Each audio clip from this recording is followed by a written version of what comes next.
Hi friends, welcome to my channel. So இன்னைக்கு நம்ம எங்க இருக்கோம்னா மதுரையில தாங்க இருக்கோம். சாப்பாட்டுக்கே பேர் போன ஊர்னா நம்ம மதுரை தாங்க. இன்னைக்கு நம்ம காலவாசல் சிக்னலுக்கு முன்னாடியே ரகுபதி விலாஸ்ல எப்படி கொத்து பரோட்டா போடுறாங்கன்னு பார்க்கலாங்க. செம்மையா டேஸ்டா இருக்கும். வாங்க வீடியோக்குள்ள போலாம். கொத்து பரோட்டாவுக்கு தேவையான அளவு பொடிசா கட் பண்ண பெரிய வெங்காயம் அள்ளி அள்ளி போட்டுக்கிறாங்க கல் மேல.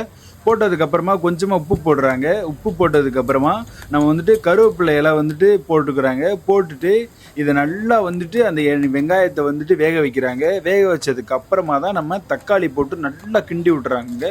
கிண்டி விட்டு எல்லா இடத்துலையும் ஸ்ப்ரெட் பண்ணி விட்டதுக்கு அப்புறமா தான் நம்ம வந்து முட்டை ஊற்றுறாங்க. ஒரு கொத்துக்கு வந்துட்டு பார்த்தீங்கன்னா 2 முட்டை 3 முட்டை அளவுக்கு ஊற்றுறாங்க. இப்போ எல்லா முட்டையும் ஊற்றி நல்லா வந்து மிக்ஸ் பண்ணிக்கிறாங்க. அதுக்கப்புறம் நம்மளுக்கு கொத்து பரோட்டாவுக்கு தேவையான அளவு பரோட்டா வந்துட்டு நம்ம பொடிசாக கட் பண்ணி வச்சுருக்கோங்க. இது அப்படியே அது மேலே போட்டு நல்லா வந்துட்டு கிண்டிக்கலாங்க. முட்டை முழுசாக வேகாமல் நல்லா அந்த அரை வேக்காடாக இருக்கும்போது தான் நம்ம வந்துட்டு பரோட்டா வந்து போட்டு மிக்ஸ் பண்ணுறோம். அப்போதான் அந்த பரோட்டாவில் வந்துட்டு முட்டை வந்து ஒட்டி நல்லா சாப்பிட்றதுக்கே டேஸ்ட்டாக இருக்குங்க. பரோட்டா போட்ட கையோட ஸ்பெஷல் சால்னா அவங்க வச்சுருப்பாங்க. சிக்கன் சால்னா, மட்டன் சால்னா, எம்டி சால்னா, அந்த மாதிரி நிறைய சால்னா வச்சுருப்பாங்க. இப்போ வந்து நல்லா சிக்கன் சால்னா வந்துட்டு அள்ளி கப்பக்குன்னு ஊற்றி 2-3 வாட்டி நல்லா இந்த மாதிரி ஸ்ப்ரெட் பண்ணி கிண்டிக்கிறாங்க. அந்த பரோட்டாவில் நம்ம ஊற்றின சால்னா வந்து நல்லா பிடிச்சி அந்த முட்டையோட ஒட்டி நல்லா கொத்தி எடுத்தோம்னா சூப்பரான மதுரை ஸ்டைல் கொத்து பரோட்டா வந்து ரெடி ஆயிருங்க. இதே மாதிரி உங்கள் வீட்லையுமே வந்து ட்ரை பண்ணி பாருங்க. கொத்து பரோட்டா ஈஸி தான். நம்ம தோசைக்கல்ல கூட பண்ணலாங்க. கடையில் வாங்கினீங்கன்னா 120 ரூபா 150 ரூபா வரைக்கும் கூட சார்ஜ் பண்ணுறாங்க. இதே நீங்கள் வீட்டில் பண்ணீங்கன்னா ரொம்ப காஸ்ட் கம்மியாக தாங்க வரும். டேஸ்ட்டாகவே சாப்பிட்லாங்க.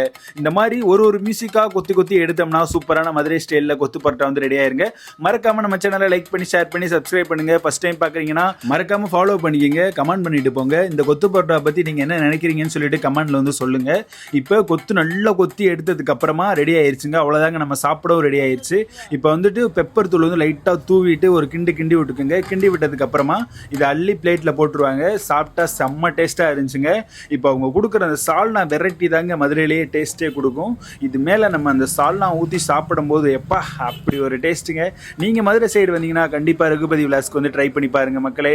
கறி தோசை, பரோட்டா, பன் பரோட்டா எல்லாமே இந்த கடையில் அவைலபிளாக இருக்குது. டேஸ்ட்லாம் சும்மா அள்ளி விட்டுருங்க. அவங்க கொடுத்த அந்த சிக்கன் சால்னா என்ன மிதக்க அந்த கொத்து பரோட்டா மேலே ஊற்றி சாப்பிட்டா அப்படி இருக்குங்க. பை.